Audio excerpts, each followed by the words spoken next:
welcome to Scrollin', episode 108. I'm Ket. Joining me, as always, Davius Starjumper. Forgot the episode number there for a second. I had to find it.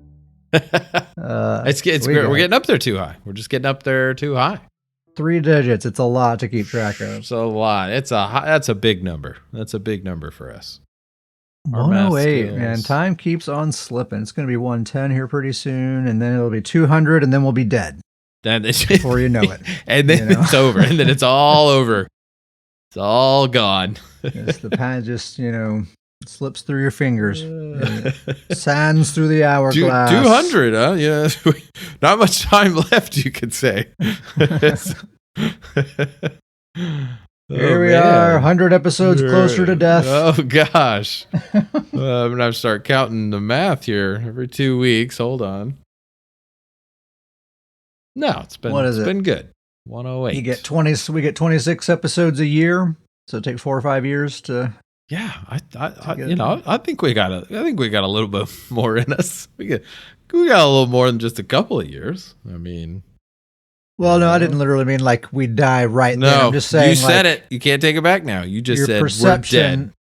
Your perception of the passage of time, it's like next thing you know, your daughter's getting married, and next thing you know, it's episode 200, and the next thing you know, you're dead. You're dead. So this is all over. There we go. And that's how we'll remember our lives, is by the episodes. Public test server version.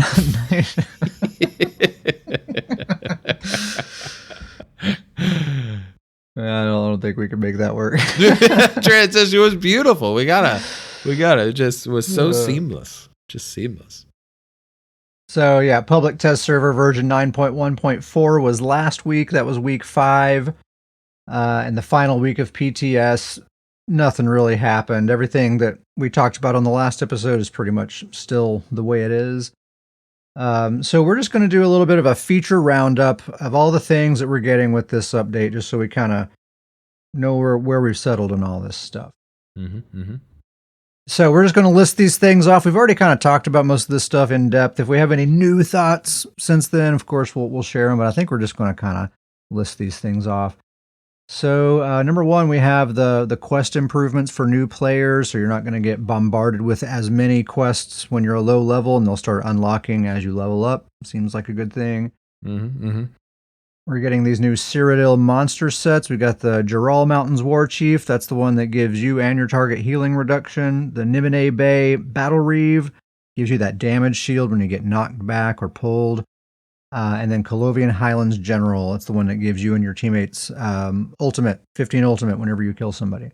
Yep. All 3 seem really good. Yeah. I think that Ult Gen one's going to create a lot of fun builds. Yeah, I think the Ult Gen one's going to create a lot of fun builds. I think the damage shield one is going to create a lot of annoying builds. Yep. Yeah, that one I'm not looking forward to. That one being good is not near as exciting. I actually am pretty interested to see that healing reduction one in action. I kind of feel like that could potentially be okay. I feel like it's the new number 1 duel set out there.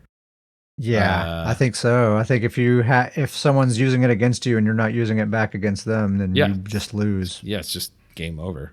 Yeah. I'm interested to see what it's going to be like in a BG. Like, I don't know. You're really weakening yourself, but you're just doing so much for the team there. It's kind of a good. You know what it is? It's kind of a good a despair style. Not that you would use it on despair, but kind of the despair style. Just debuff the other team massively. Yeah, it'd be great for that if you could come up with a build that can overcome that debuff that you're getting on yourself. And yeah, I don't know if it necessarily would be good for a necromancer. Thematically, it'd be perfect for a necromancer, but I don't know if Necro has the sauce to pull it off. Poor Necros. We're also getting these PvP death notifications. So like you'll be in Cyrodiil and you'll see in the chat box, Davius Starjumper killed Uncle Sam near the Fort Ash lumber mill. Or something like that. If that ever happens, I'm screenshotting it. I'm gonna take. If I can take old Uncle Sam down, that's a win for me. I'm getting a T-shirt made. Yep. There's just these little text notifications that let you know when PvP stuff is happening in your vicinity. We have the improved Imperial City Treasure Scamp loot. So treasure scamps are going to be More rare, you're not going to see them as often, but they'll have much more valuable loot when you do see them.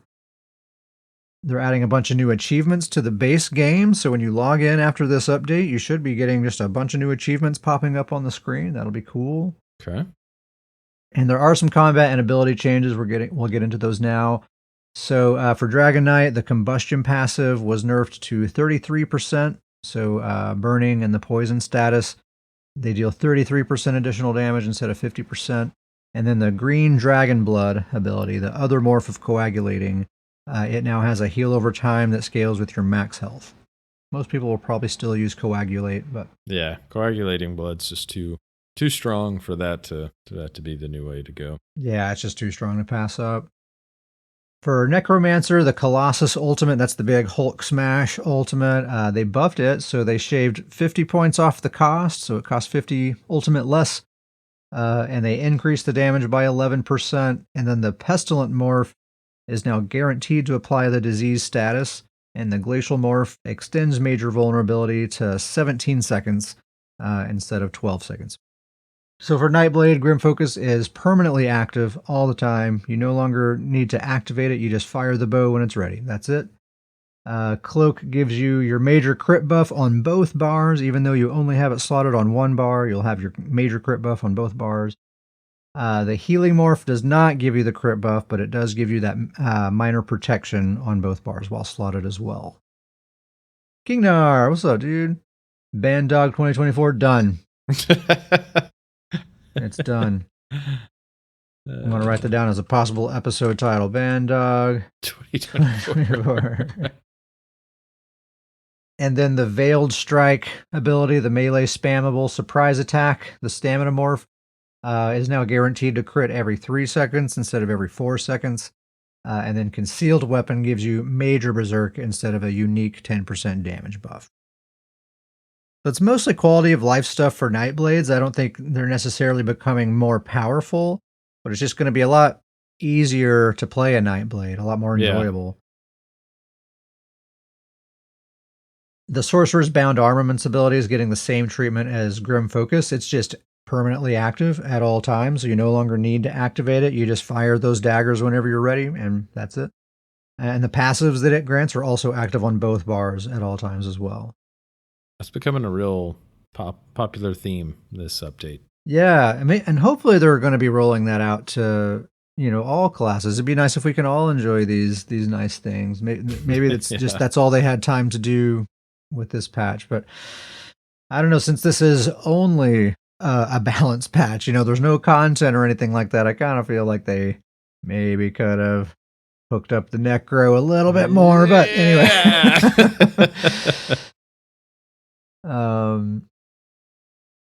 So that's all the class changes, and then for the bow, the long shots passive now increases all damage done by 5% to enemies within 15 meters, or it gives you an additional about 6% crit chance against enemies that are further than 15 meters. That applies to all damage. Right now, this passive only applies to bow abilities, so that is pretty nice. For the Destro Staff, the Ancient Knowledge passive, the Flame Staff version, this is the one that currently buffs your single target damage. It's no longer going to do that. It now buffs your dots and status effects by 12%.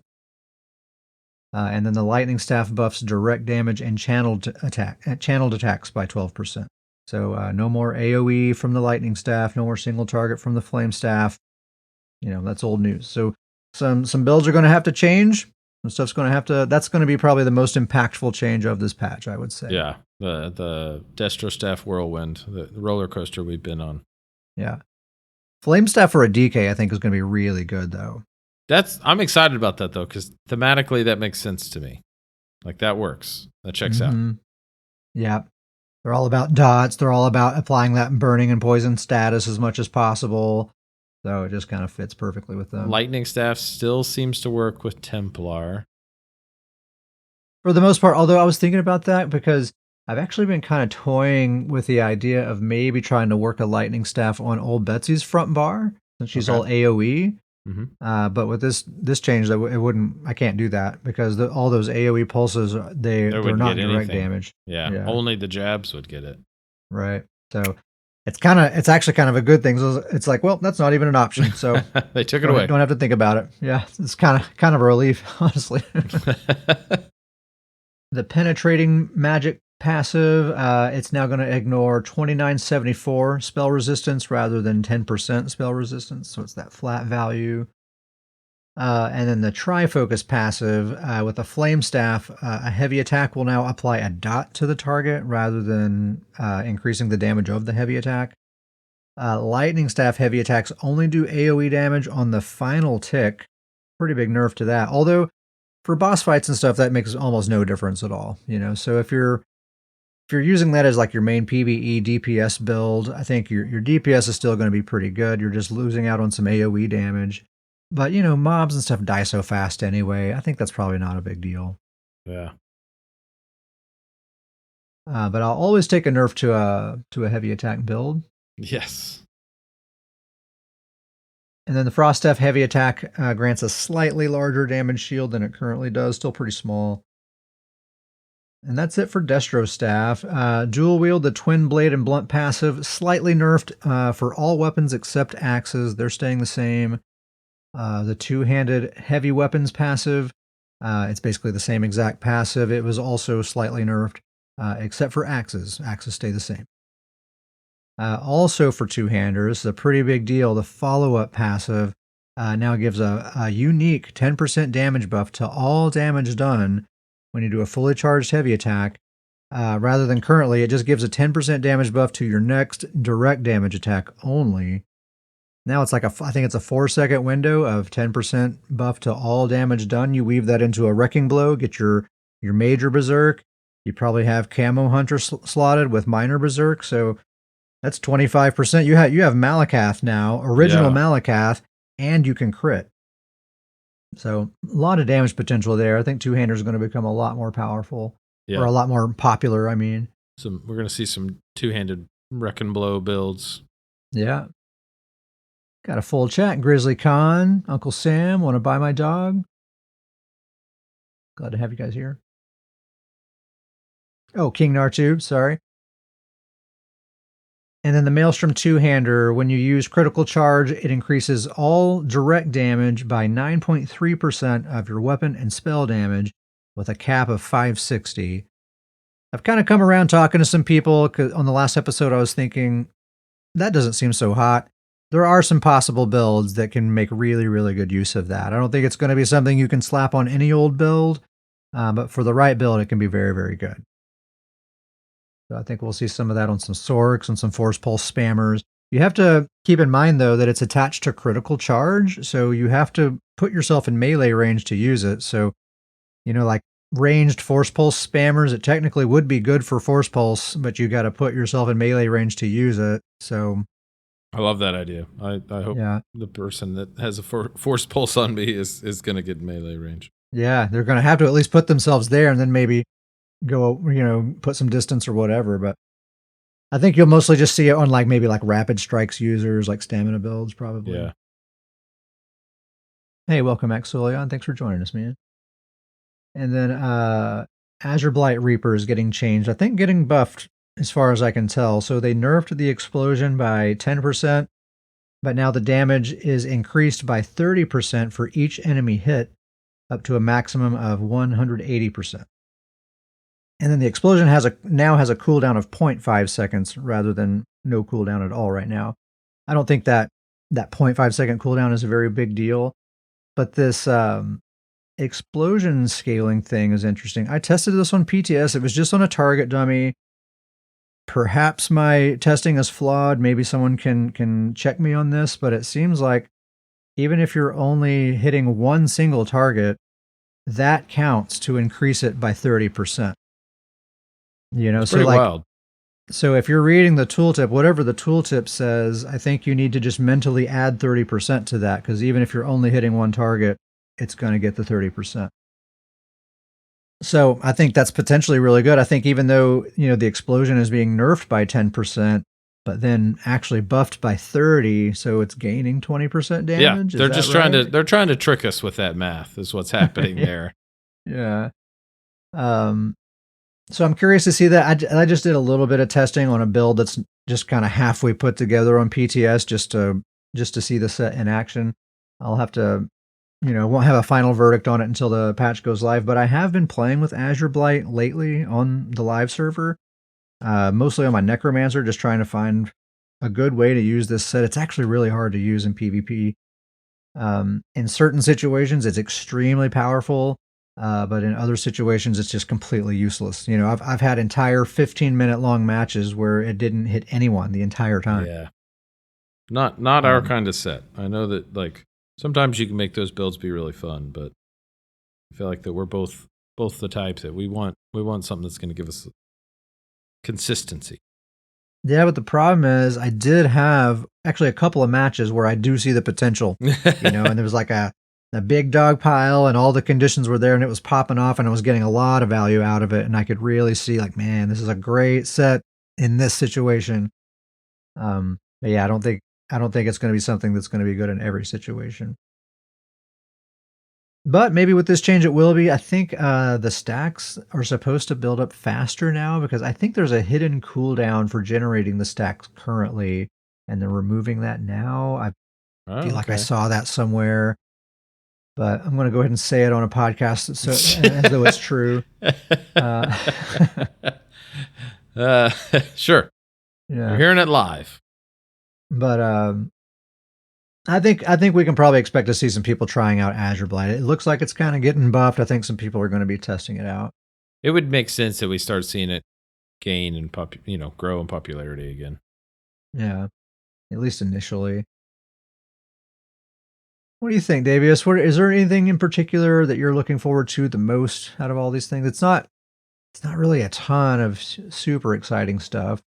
I mean, just selfishly, I would say I'm really looking forward to the bow change. That's really going to help my point blank snipe build. I feel like. Oh yeah, I forgot about that. Yep, it's going to be a great for me personally, and I'm actually, I'm really excited about the Colovian Highlands General set, that ult gen monster set. Yeah.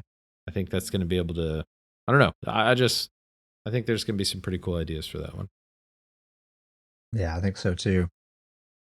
What about you? For me, same thing.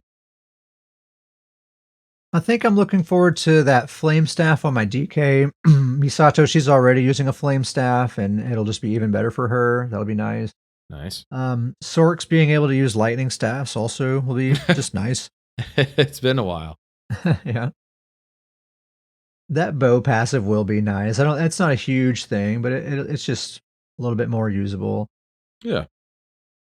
I'm not looking forward to the Nightblade changes, honestly. Yeah. I mean, it'll be nice when I log on with my Nightblade, but I think there's already like a tendency among the player base for there to be a lot of Nightblades. So any bit of encouragement to play a Nightblade, people take it, and you just start seeing them pop up.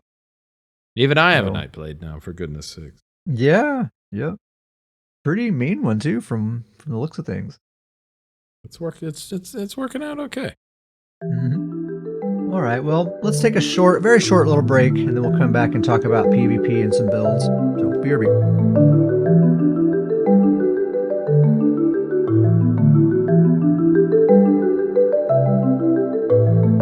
So in PvP, I think the main thing I've noticed last couple of weeks is that the Arcanists are kind of figuring their builds out. It seems like all the nastiest people that I've been coming across are Arcanists lately. Has that been the case for you? Yes, I'm starting to dislike the Arcanists in the BG world.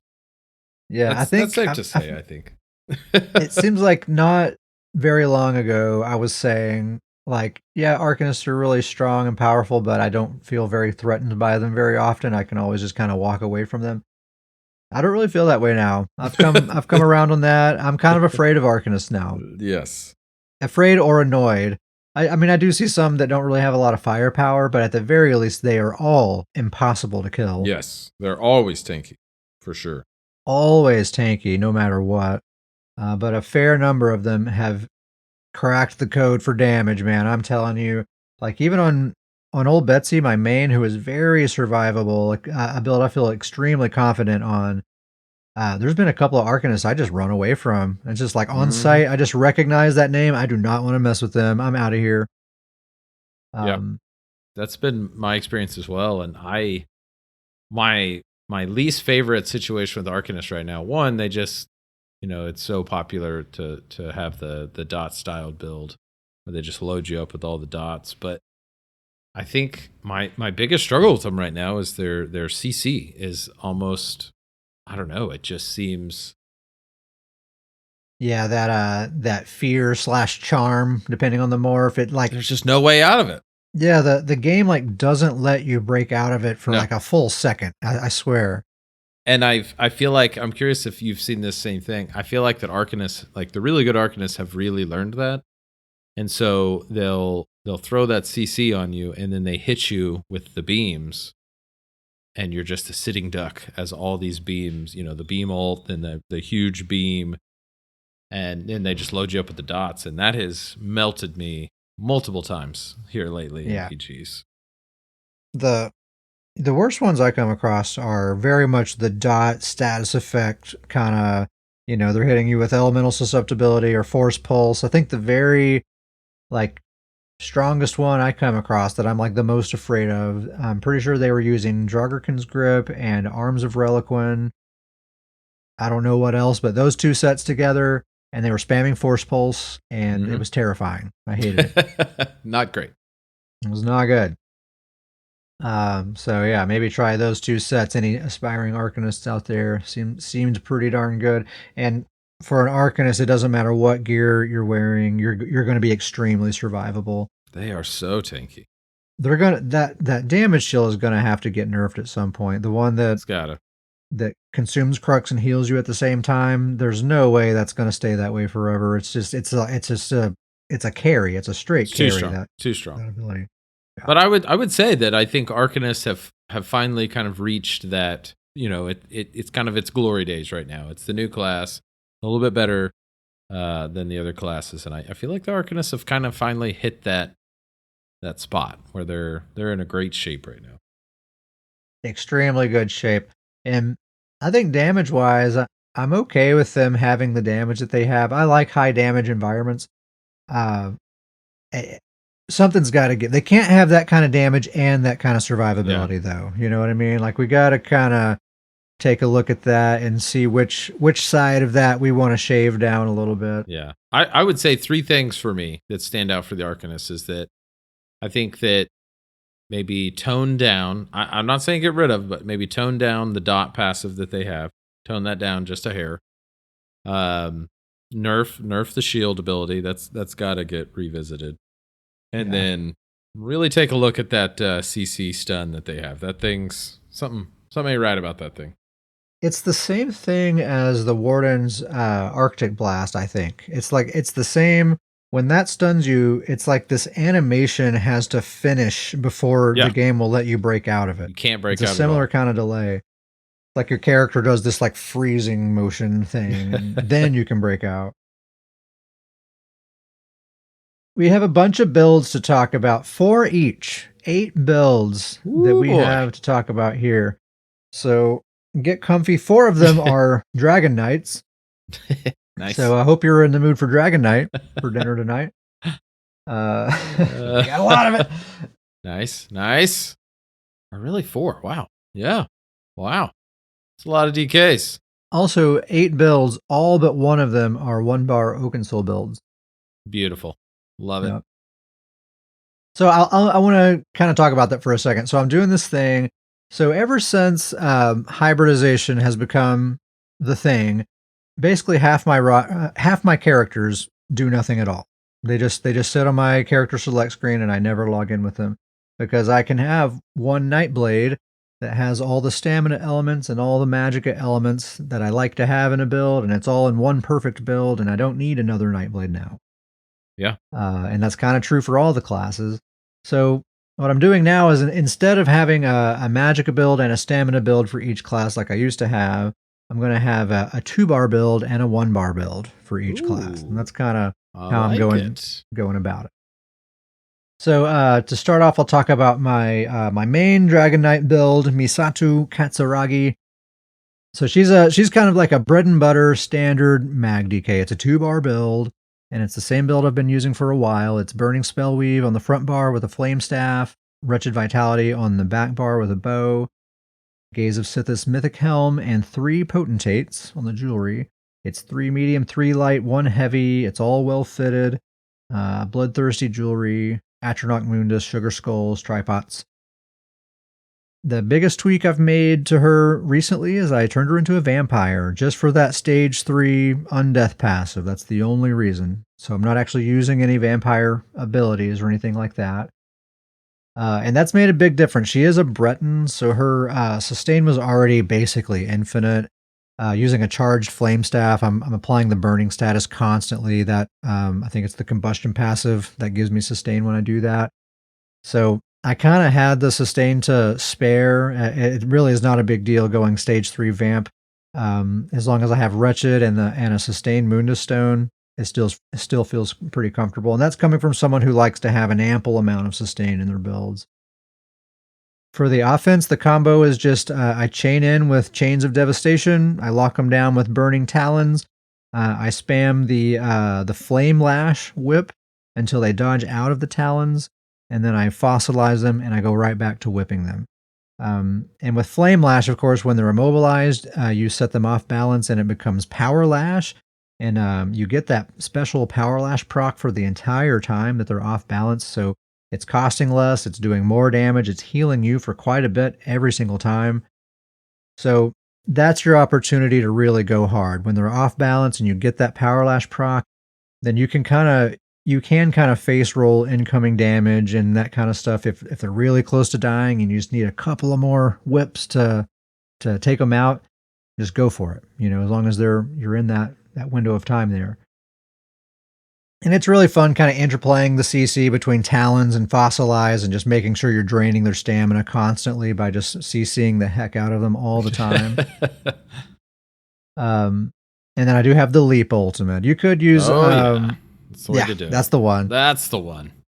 You could use Corrosive Armor, no problem. That'd be totally fine. But I think I like Leap the best. Honestly, I think the reason I like Leap the best is, again, for sustain reasons. It's like just the right cost that if I'm using that Leap regularly, then my resources stay full, basically. Whereas the others are a little more expensive, so I'm kind of struggling a little more waiting for that ultimate. Yeah. Defensively, her main healing abilities are Vigor and Coagulating Blood. That's pretty ample. And then she does use Protective Plate, aka the Flappy Wings on the back bar. That reduces projectile damage by 50% and gives her snare immunity. So that's a nice one to like dodge cancel that ability on your bow bar. So you get Major Expedition, you get all snares and immobilizations removed, and you're protected from ranged attacks all in kind of one action. Very nice. So yeah, that's Misato. Basically a standard mag DK, but the Ket Sparrowhawk way. It's not like holding a block button and face rolling damage. It is still sort of mobility based defense. But when it comes to offense, it's very much kind of that classic mag DK. Gets really great results. Going stage 3 vamp made a huge difference in the survivability. So yeah, there you go. There you have it. Old Misato. Davius, what's going on with Lord of Nords, man? Old Lord of Nords, if we're talking DK, you know where I'm going to come on this one. Yep. Really, I mean, and I think, we're talking about a lot of builds like you mentioned, and some of the builds I'm going to talk about are ones that I've kind of talked about and haven't made a whole lot of changes. Lord of Nords is absolutely one of those.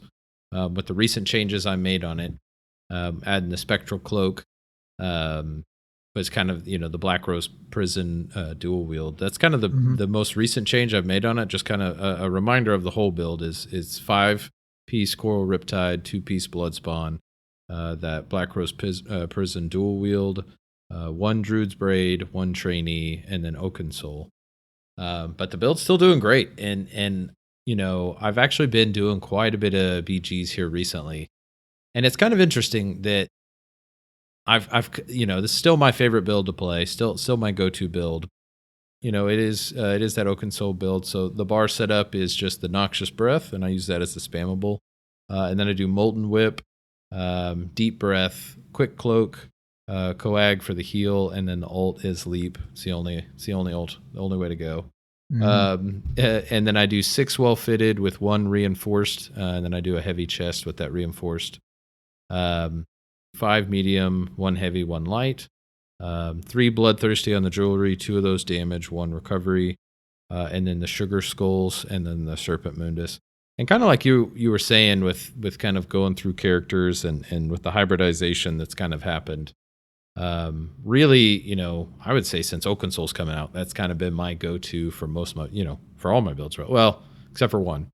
But, I've kind of really locked in this Oaken Soul setup. And so I talk about some of these builds coming up, you'll kind of see these similarities of sugar skulls, similar jewelry, the recovery mundus. And it's I've really kind of liked this foundation setup. It really kind of lets me get the stats where I want to do, and then kind of focus on, usually I'll find one or two sets to throw on there to kind of really highlight what the build does. And Lord Nords is really, he's just a DK brawler. He's good AoE damage. He'll throw out a lot of damage pressure. He's not a big, get kills build. He's not no executes or anything like that, but he'll throw out high damage numbers and kind of disperse good AoE damage. And he's tanky, can get out of fights and stay alive. So he's a really fun build to play. It's essentially a PvP tank in a way. You're not like a tank as in like standing there holding the block button, but you are drawing aggro and absorbing damage and kind of being that focal point for enemies and kind of taking the pressure off of your allies. I think that's kind of the main thing he brings to the table. And I would say that's that's absolutely why. And I think that's why he really highlights really well on kind of the group play, because in solo queue, that's not, it's just not as well coordinated to do that. And that's just not as needed in the kind of the solo queue match. It's all scattered and it's random and a lot of outnumbered fights and things like that. And he'll still take damage and not have very many deaths, but like I said, you're just not going to get crazy kill counts with him. He really, really highlights a team that, like you said, he can take all the damage, take all the attention, while the other team, with them not having that pressure on them, they can kind of really focus and get their damage off or get their rotations off. Yeah, nice. Well, let's keep talking DKs. Let's keep talking DKs. One I haven't talked about in a while, Bad Sally. Ooh. She's my Orc Stam DK, and she's kind of branching out, trying new things. I've turned her into an Oaken Soul bow build, a bow DK. Oh, okay. Now, this is kind of outside of Sally's comfort zone. She's normally not a ranged weapon type, she's old Bad Sally makes fun of bow users and healers. She usually teases them. So this is different. She's getting used to it. This is actually a pretty fun little build here. So it's an Oaken Soul bow build. It's the Oaken Soul ring, 5 pieces Morag Tong, 2 pieces Bloodspawn, the Asylum bow, and then 1 trainee, 1 Druid's braid. The bar setup is Acid Spray, Lethal Arrow, Magnum Shot. I have Vigor and Coagulating Blood for the heals, and then I have Corrosive Armor for the ultimate. Corrosive is really great for an Oaken Soul build. It's a great ultimate because it's both offensive and defensive, so it's kind of like you have 2 ultimates. You can use it in either situation. So that Morag Tong set, if you don't remember, that's the one that when you hit someone with, I think it's with direct damage, it causes them to take 10% additional poison and disease damage from all sources, not just from you, but from everyone. And then the Asylum bow, when you hit someone with arrow spray, it causes them to have 6,600 less resistance against all bow attacks, not just from you, but from everyone. So it's kind of supportive in that way. We're increasing our allies' damage if they're using those types of attacks. The combo is very, very simple. You just hit them with arrow spray to activate the asylum bow, and then you just spam snipes at them until time to reapply arrow spray. Arrow spray, it's a really short dot. It only lasts 5 seconds, but it's a very strong dot. Plus, of course, it's activating that asylum bow. So within that 5 seconds, you basically have time for about 3 snipes. So it's just arrow spray, snipe, snipe, snipe. Arrow spray, snipe, snipe, snipe. And then you have a magnum shot in there to stun them with, and I just try to be very random with that. You want to do it roughly every 6 seconds or so to make sure you're CCing them on cooldown and working down their stamina bar. But you don't want to be too predictable. Maybe this time do it before the snipe, this time after the snipe, and just kind of mix it up, keep them on their feet. It's a lot of damage. Just those 2 abilities right there, it's a ton of damage. And especially you can have corrosive active if you want to, or not, however you want to do it. It's great. We need to get this build together with Bear Claw, your point blank snipe build. I can give you 20% extra damage to your point blank snipe. Oh my goodness. And it's already 33% from the arena weapon you're using. It's already a lot of damage. That is beautiful. We got to make that happen. That could be a lot of fun. And Bear Claw, he's got heals and stuff, so you can kind of be supportive, and that'd be a good little duo there. Yeah, we got to make that happen. Speaking of which, Bear Claw the Nord, what's going on with this guy, man? Old Bear Claw. This is kind of the build I've probably played the most here lately. Kind of hop back on it. Haven't really changed it much. The build it's 5-piece Swamp Raider, 2-piece Baylord. Hold on, stamina. It's your Stamina Warden, right? Stamina Warden. I don't think we said that yet. Good call. Stamina Warden, 5-piece Swamp Raider, 2-piece Baylord, Vatishran Bow, which is that point blank snipe, 2-piece Trainee, and then the Oaken Soul. And yeah, he's been kind of my go-to here lately. Just kind of solid build. Yeah, logged on with him and just kind of every time I feel like I kind of forget how fun he is. Like I said, it's an Oaken Soul build. The bar setup is Lethal Arrow. It's the go-to of the build. Shimmering Shield, Resolving Vigor, Sub Assault, Polar Wind, and then the ult. I use the bow ult, the Toxic Barrage. And it's just a killer bar setup. I love that bar setup. It's beautiful. I mean, change nothing. Yeah. It's got team support with the Polar Wind. You got good heals with the Vigor and the Wind on yourself. Sub Assault's good AoE pressure. Shimmering Shield is an unbelievable great defensive ability. It's a bow build, so I've got the speed. The Shimmering Shield also gives me the major heroism. On top of the Oaken Soul, I've got minor heroism. It's a Nord. Oh, yeah. So the Toxic Barrage I'm just getting constantly, which is an unbelievable ability when you pair it with the Swamp Raider and the Baylord. And then the point blank, and then the point blank snipes. I mean, it's just these lethal arrows just they take chunks. That's it's been a really, really fun build. Kind of like you said, it kind of has that full package in that one bar. It's kind of got everything that I need. And he's got a great look. That always is, that always helps with the characters, get the look down. He does have a great look. But yeah, he's been a lot of fun lately. He's kind of the opposite of what I would say I was talking about with Lord of Nords. If Lord of Nords is like my high-end group play, we're putting a group together, I'm grabbing Lord of Nords. Bear Claw, he's 100% my solo BG build. He gets kills. Like we said with that bar, he can kind of handle any situation. And he definitely gets some kills on the solo BGs. He's probably my highest kill. He's got my highest kills of all the builds I have going right now.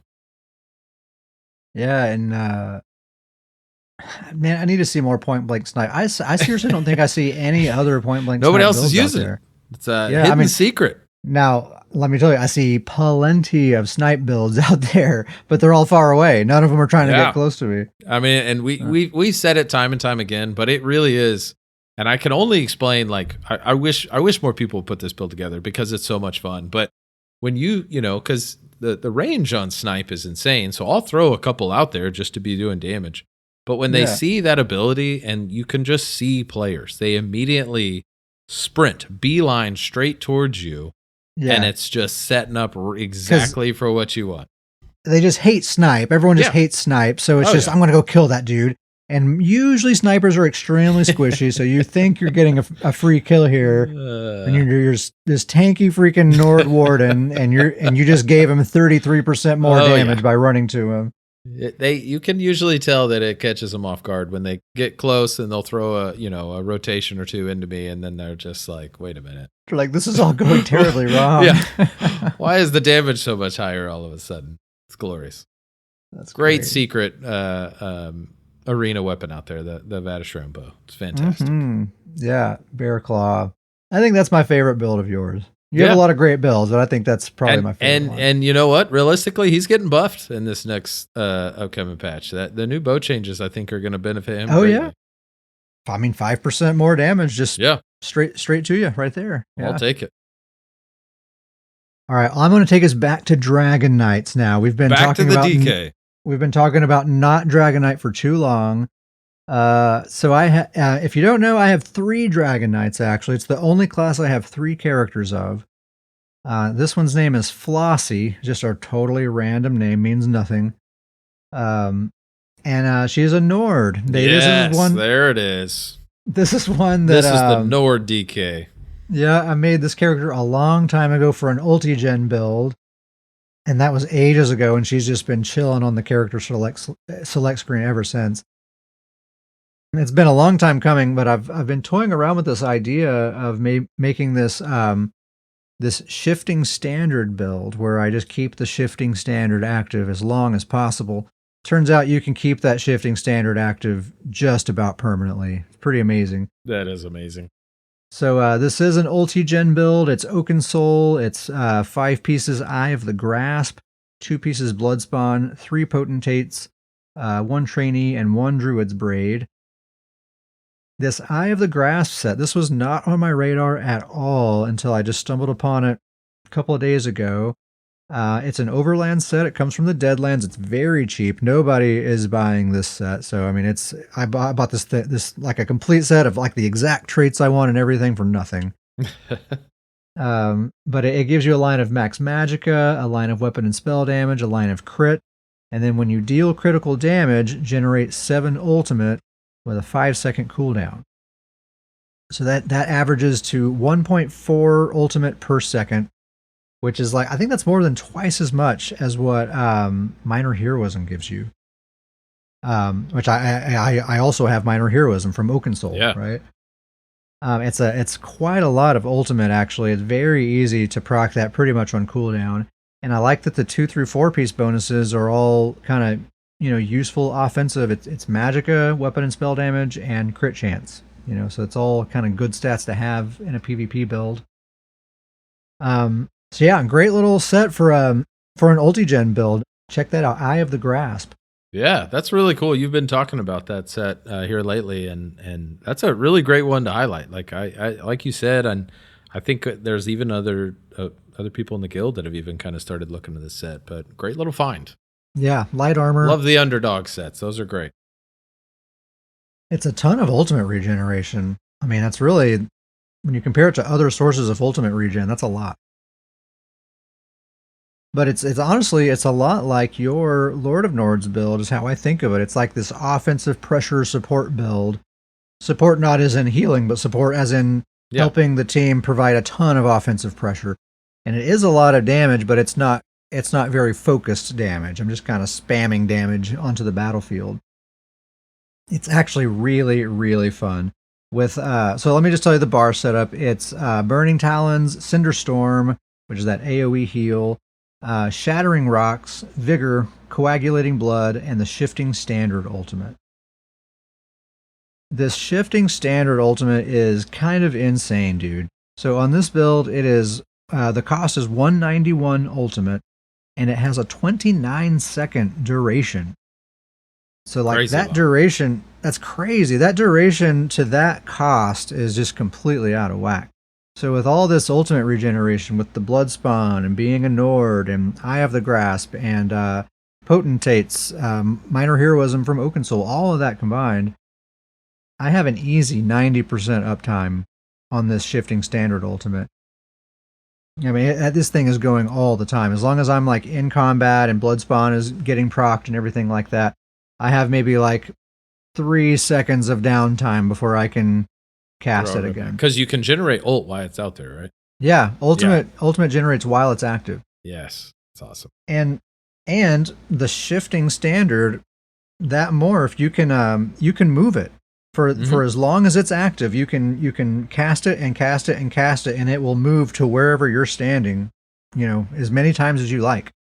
So this whole build, what it's all about is keeping enemies standing in that thing for as long as possible, spamming as much crowd control as I can on them to make it hard for them to get out. And then if they do claw their way out, I just walk over, drop it right back on top of them, along with all the CC and everything again, and they got to claw themselves right back out again. It deals like 4,500 damage per second, according to the tooltip, plus it's permanent major defile to everyone who's standing in it. So just, 90% of the time, they're just having to deal with that, and it's a huge area that this thing covers. So it's actually very, very effective, and like that Cinderstorm, that's that AOE that you put down on the ground that it heals you for a lot. It's a very, very strong heal over time when you're standing in it, and it's like it's either a 60% snare for enemies that are standing in it. So it slows them down a lot. You're immobilizing them with the talons. You're stunning them with the fossilize or the shattering rocks, the other morph. You're just making it as difficult as possible for them to get out of that thing. And then when they do get out of it, just run right back over to them, drop it right back on top of them. Back on top of them. Oh, that's amazing. It starts all over again. It's also a very brawly, very tanky, like you can just sort of impose yourself in the middle of everything. Like you are the fight. Like you're like the freaking the boss music starts playing, right? Like you're the boss. I mean, just being a Nord with the Bloodspawn, that alone makes you pretty tanky. With Potentates gives you that extra 3% mitigation. Oaken Soul's giving you a whole bunch of stuff. Vigor with Coagulate and Cinderstorm, all three of those heals. I mean, you can just kind of hang out in the middle of this nastiness and just say deal with it. Nothing you can do about it. Pretty fun way to play, especially if you have some fairly competent teammates that don't just fall over. You don't even necessarily need a healer. You just need other teammates that are somewhat competent. Because the biggest drawback of this build is there's no movement speed. It's very, very slow. And if we get outnumbered, I mean, it's a tanky build, but still in an outnumbered situation against competent players, that's going to be a losing battle no matter what. Yeah, absolutely. But if you at least have one other teammate that can stand by your side, you're going to be doing pretty good. I think that's exactly what this build is for team fights. Like if we're squatting up, we're getting the pre-made together. We got a healer. We have like a Sork on the team and maybe one other DK or an Arcanist or something like that. I think this would be a perfect build for that. And as far as the spammable goes, I use the Talons as a spammable. Strangely enough, it makes a pretty effective spammable. It's a little on the pricey side, but actually sustains really easy on this build, so it's not a problem. But the initial damage, the initial attack is pretty good damage. It's balanced like a normal AoE spammable, like the Dragon Breath or something like that. So, and it hits every time. I think it's not dodgeable. I'm pretty sure it hits every time as long as they're in range. So, if it is a 1v1 situation, or if it's something where I'm trying to finish someone off, I just make sure they're standing in that shifting standard, and I spam the Talons over and over and over again. And it's actually enough to kill a lot of people, surprisingly. Yeah, they can't get out of it. They're just stuck there. That's such a cool idea. Love the idea of this build. Yeah, it works really well. It's really fun. All right, so that's Flossy, the Oaken Perma Standard DK.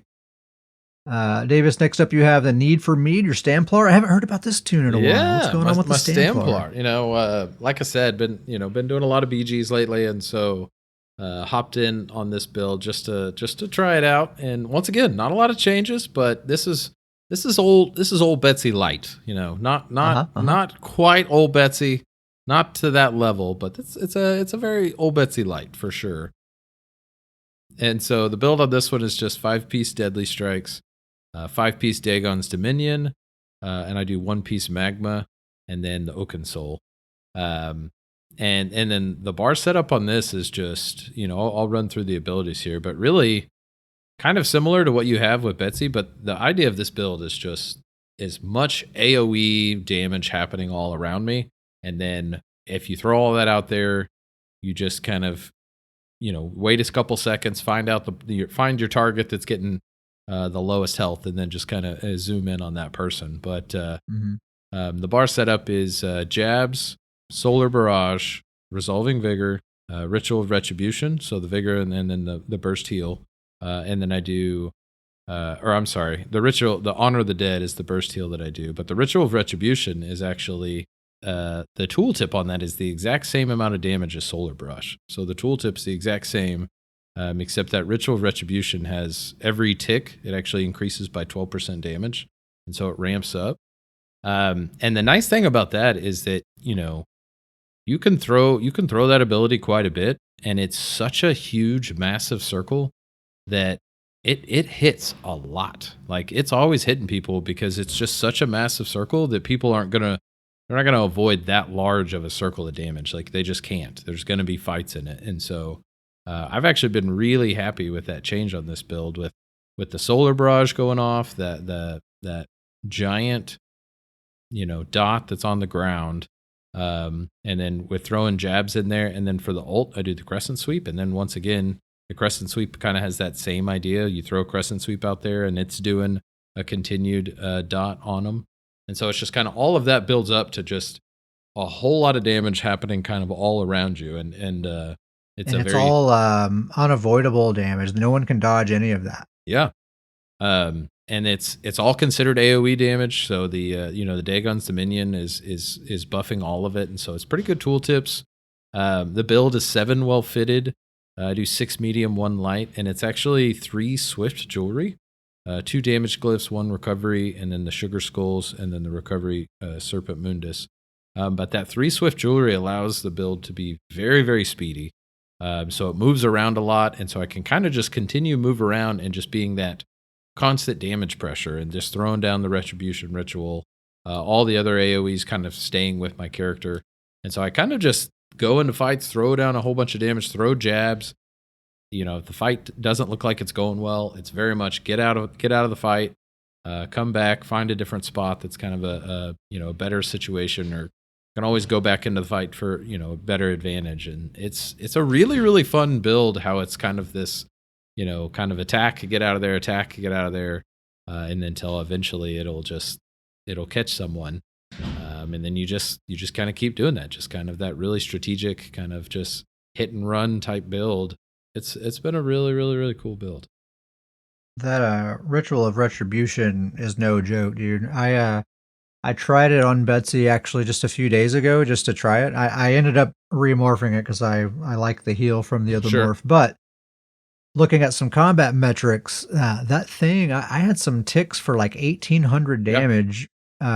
Towards the end of that duration, which in PvP for a dot tick, that's gargantuan. That's huge. So just for an example. Yeah, it's I've been very, very happy with that change because I used to run the healing ritual too, and that is nice, and that's probably more team focus. But I just liked being able to go in there and throw that AoE damage. It still lets allies cleanse, so you can still use it for yourself cleansing, and allies can cleanse. Yeah. But with Vigor and the Honor of the Dead burst heal, I kind of felt like, all right, the defense is there. But once again, I think for an Oaken Soul, for a 1-bar build, it makes really good sense to use the damage more. Yes. Yeah, it's really clever. Like when you told me about that, I was like, that's a really good idea. You can still cleanse. Yeah. Yep. Still get the best part out of the ritual with the cleanse, but once again, this is another very, very fun solo BG build. It's kind of great to throw in there, and I would say not kill wise. Like I said, my Bear Claw is definitely my leader in kills, but this build is actually, like you just said, with that ritual. This is probably my build that gets the most damage out of all my builds. The damage numbers on this build are pretty ridiculous at the end of a match. Yeah, because 2 full offensive sets. Yeah, I Mhm. believe it. Nice, man. Well, the last build that I have to talk about, I know you have one more, but my last one is Bobby Bobango. He's my Bow Crow, also an Oaken Soul build, like he has been for a while now. His build has been updated a bit. Basically, I took the Morag Tong set that he was using and I gave it to Sally, the Bow DK. So Bobby had to get updated, and it's actually has resulted in a better build. So it's Oaken Soul, it's 5-piece Swamp Raider, 2 pieces Baylorg, Black Rose Prison Bow perfected, 1-piece Trainee, and 1 Druid's Braid. The bar, it's the same bar setup as before. It's Blast Bones, Venom Skull, Magnum Shot. He has Vigor and Resistant Flesh for his heals, and the Toxic Barrage ultimate.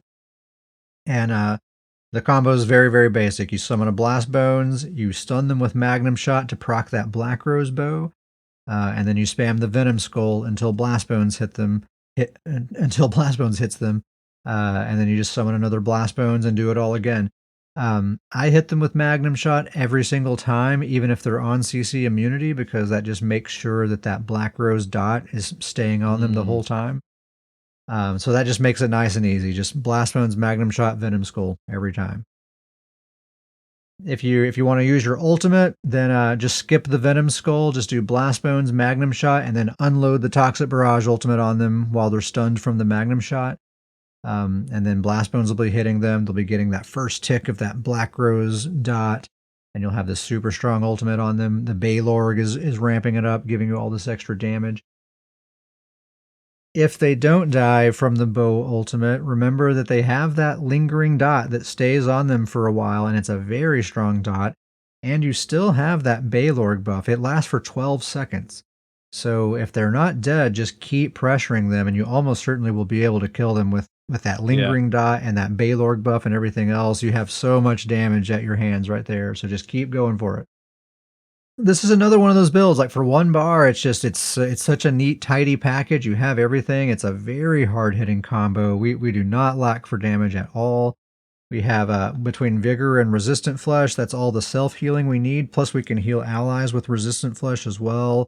We get the Expedition from the bow. It's all there. And this is one of your OG Oaken Soul builds, I feel like. Up until I put these other builds together here, it was one of only 2 because I had him and then I had my Warden Healer. Yep, the healer. That was all I had until today, basically.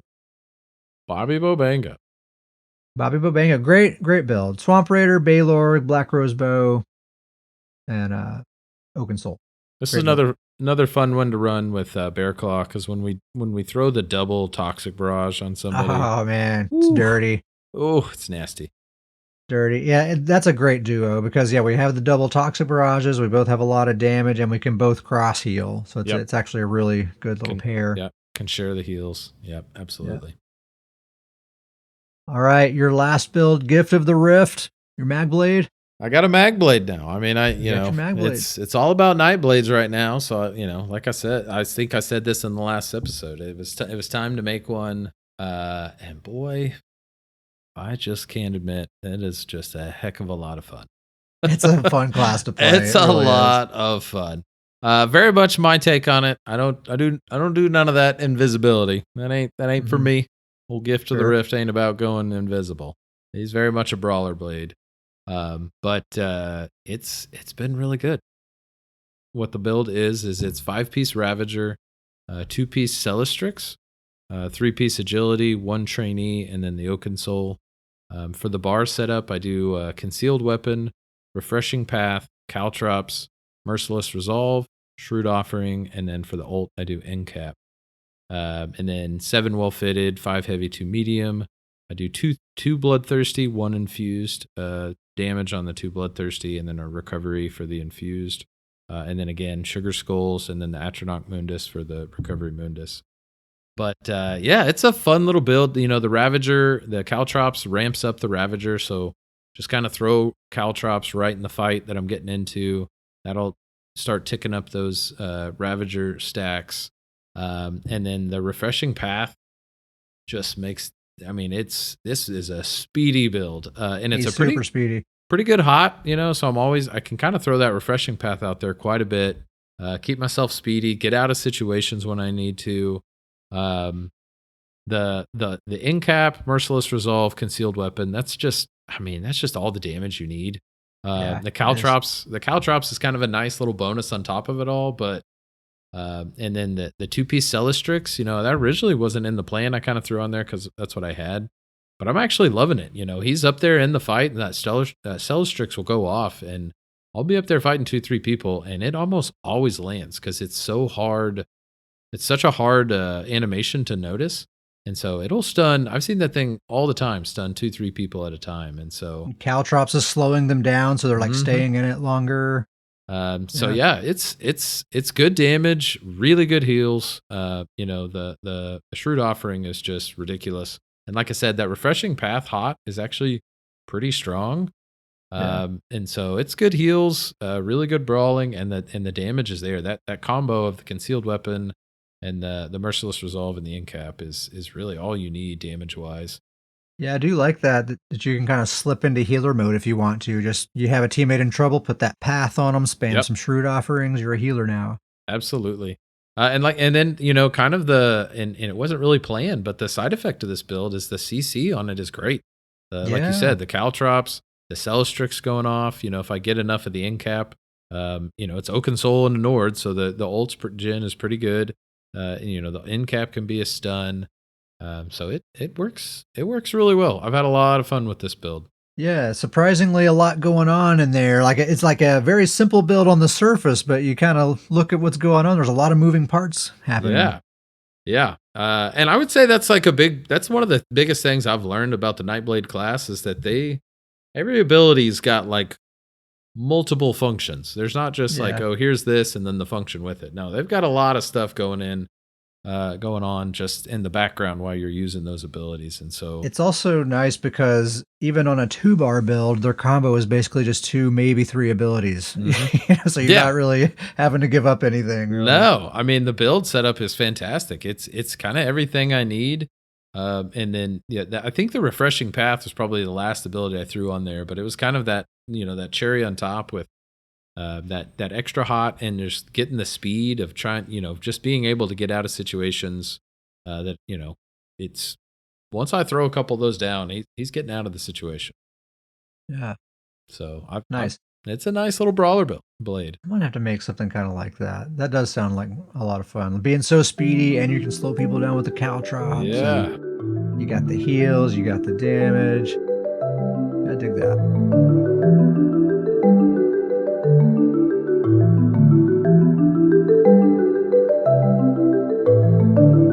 Okay, so scrollandpodcast@gmail.com. If you'd like to send us some emails, that's where you can send them. Each week, we're going to pick out a random person, or not random, we're going to pick out our favorite email and give them some gold. So this week, we're going to give away 100K gold if you're on the PCNA server. If you're not on the PCNA server, we're just going to say thank you very, very much for sending us an email. 100K gold worth of thank yous. Yeah.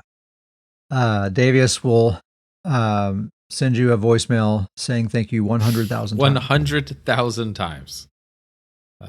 It'll take a while, but it may be multiple voicemails that have to carry over. We're going to get there. We're going to take breaks. First email is from our good buddy, Uncle Sam. He says, "Hello, Scrollin' listeners. So I started a new trend recently in the Discord where you screenshot a good BG scoreboard and post it next to a screenshot of your tune's fashion. I think it gives a new dimension to checking out each other's PvP exploits, and I think it's been well received." I think so too. At least 2 people said they liked it. So I'm a huge fan. That's good. Yeah, I've even stolen the idea a couple times. Love it. That's true. It is a cool idea. So Sam goes on to say, I would like to see if more Scrollin' listeners from all over would post similarly in Discord with a scoreboard and a selfie. It could be pretty fun checking out all the different people. Maybe we could even get Ket to give out a prize and Davius to choose a winner. Ooh. Thanks. Oh, and P.S. Kingnar stinks. Yeah, it is a really cool idea. Kingnar. I do like that, especially someone who maybe you've been killed by a time or two before, posting a screenshot of like a good scoreboard and a picture of the fashion, and you don't always get a clear look at what people's characters look like. So it's cool to see like, oh, that's what that dude looks like. Okay, all right. Yeah, I love this idea. I think it's such a cool idea. As I said, I've stolen this idea a couple times, but just like you said, it's really neat to kind of see the scoreboard, see the results, but actually see the character that's what it looked like in there. Because like you said, and when you're in a BG, it's hard to see what a character actually looks like in the middle of those fights and running around, and so. And a lot of these PvPers have some top tier fashion going on. Oh yeah, and that's the other part of it. It's you get to see the BG results, but you also get to see kind of different character fashion. Top notch idea. I think it's fantastic. Be nice if there was some sort of add-on that could automate it. Like you push a button and it'll cap the scoreboard, then cap your character and export it as one single image that you can then drag in. Because that's the only downside. It's a little more effort. It is a little bit more effort. It's a little bit more effort to get it done. That's for sure. That is cool. Thanks for writing in, Sam. No question. He just wanted to say, hey, this is cool. Well, he had the question about if you're paying out prizes. I can definitely step forward and pick a winner on who to give Ket's prizes to, but I'll think about it. Remember when your parents used to say that? It's kind of like that. Yeah. We picked up the tone, Ket. We got it. Let me think on it. Let me think about it. That's a maybe. Those reserves don't last forever. Next email comes from Garion. Garion says, greetings. Oh, Garion is also our good friend. I said our good friend Sam. Garion is also our good friend. Garion says, greetings and salutations. If you isekai'd into the Elder Scrolls, what race would you like to be? He says, make Starjumper give a race that isn't Nord. Davius. I refuse. Won't do it. Nord. He says, hold on. He says, bonus follow-up question. You just got transformed in real life into an Elder Scrolls race. Your options are Khajiit, Argonian, Dark Elf, High Elf, Wood Elf, and Orc. So basically, the human races are off the table. Which would you be and why? So we'll go with the first one first. So if isekai is like a genre of anime, basically if you got teleported into the game and you had to be a race, what race would you choose? Davis, you would be a Nord. I'd have to be. I can't not answer this. I apologize, Garion. I'm breaking the rule that you wrote out there, but Nord. Gun to your head, pull the trigger. Pull the trigger, or I'm a Nord. That's the two options right there. That's the only options on the table. Okay. You can't even fathom a second choice. I can't even put it in place. I do have an answer for the second question because he took that one. So on the second question, on the transformed, I will say this because I do have a reason. Okay. I would probably go with Argonian, and I understand the theme of this question is you're taking the human races out. I would go with Argonian because I'll say this about the Argonian race. They're probably my second favorite race in the game. And I'm a big visual guy, like, the look of the character. And I do think that of all the races in the game, Argonian have the most like extensive kit to make unique looks for their characters in the game. Like with the different skins. If you're an Argonian in the real world, people are going to like freak out every time they see you. Yeah, but heck, can't they breathe underwater? You just go hang out, in the ocean for a couple days. It don't matter. Yeah, I guess you just hang out with fish. Sure. All your best friends are fish. Why not? Hope you don't get eaten by a shark. Outcast from society. I don't know. I don't know if it'd be worth it. You got a tail, you can probably do stuff with tail. Like that's probably helpful. Who needs friends? I got this tail. Well, okay. If I were isekai'd into the Elder Scrolls universe, I think I would maybe be a wood elf. Because they're all like running around in the forest. And I just think of wood elves as being kind of fast and speedy. And they're like hunting animals and stuff. I don't know. It just seems like it's through the trees. Yeah, just kind of swinging around and gallivanting. They're doing a lot of gallivanting. A lot of gallivanting. Just seems like a fun race to be. So is that your answer? Yeah, I think I would have the same answer for the if in the real world. I think it would also of those choices. I think it would also be a high elf or a wood elf, because like I was just saying, if I'm an Argonian, I'm going to like cause a panic, like like nations will shut down. I think Khajiit would be kind of similar, or people would just be weird. There's some weirdos out there. I get the feeling if I'm an Argonian in real life and you're this wood elf, you're gonna throw acorns at me. You're not being friends with me. I'm getting that vibe. You're not talking to me. You're like, look at that weird guy down there, and then you just speed off. You'll just throw the comments out there, and then you're gone. Those wood elves, they have weird dietary habits. Be trying to hunt me. So it really turned dark. Yeah, I'm gonna go wood elf for both. I feel like if I'm an elf, people will just be like, that dude looks weird. He must have got some weird contacts or something, or but I feel like I could still just walk around in society, and I could wear a hat and I'd be fine. I'm walking around as this Argonian, I'm just putting on a big coat. Nobody will know. Nobody knows. That's true. It depends. I guess it depends on how realistic these Argonians look in real life. Maybe it just looks like you're wearing a cheap costume. People are just like, what's with this weirdo? Look at this guy. Why does he always walk around like that? All right. Pick a favorite email, Davius. I gotta go with Uncle Sam on this one. I love the idea. Two things. I'll give you two good reasons right here. Okay. Love the idea of the screenshot with the BG post. It's the two most important things about a PvP character. How do you look? How well did you do in the BG? It's all that matters.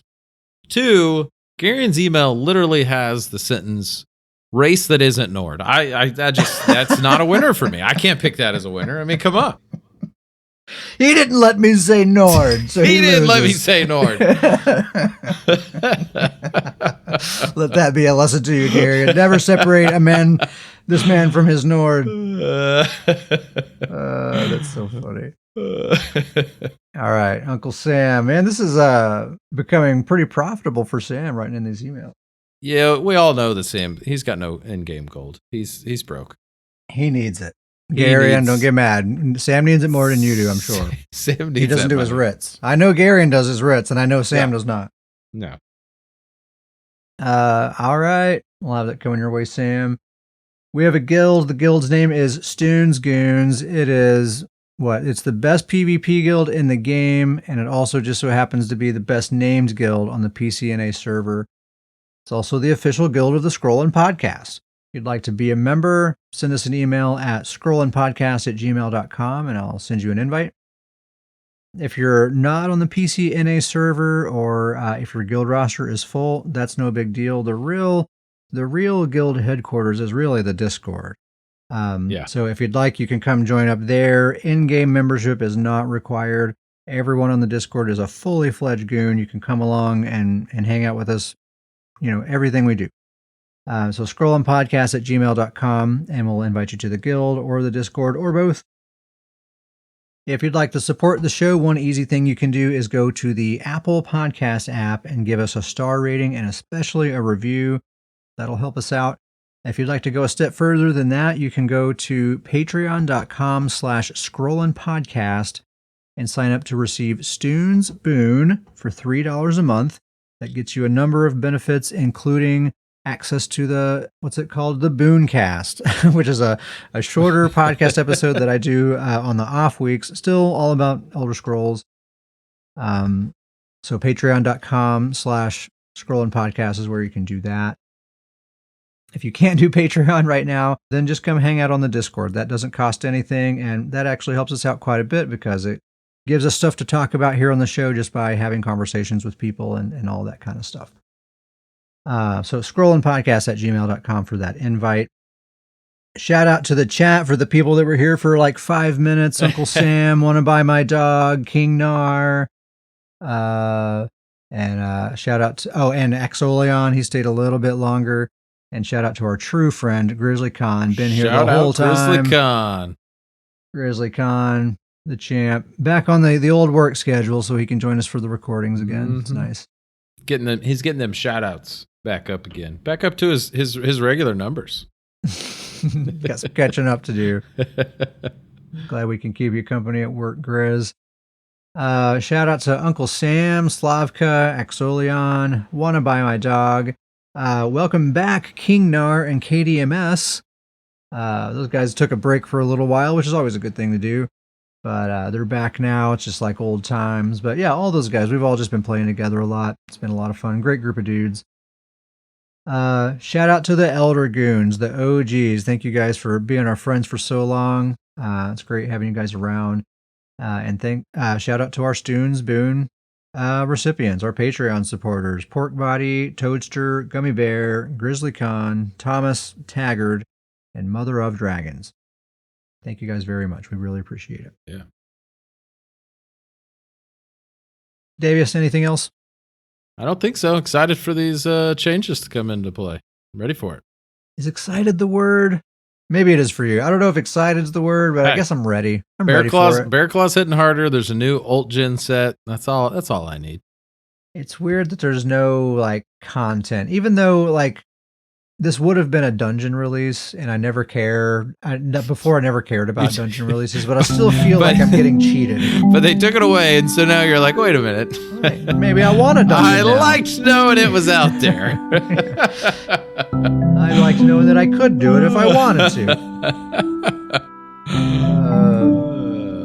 All right. Thank you guys very much for listening. We'll see you next time.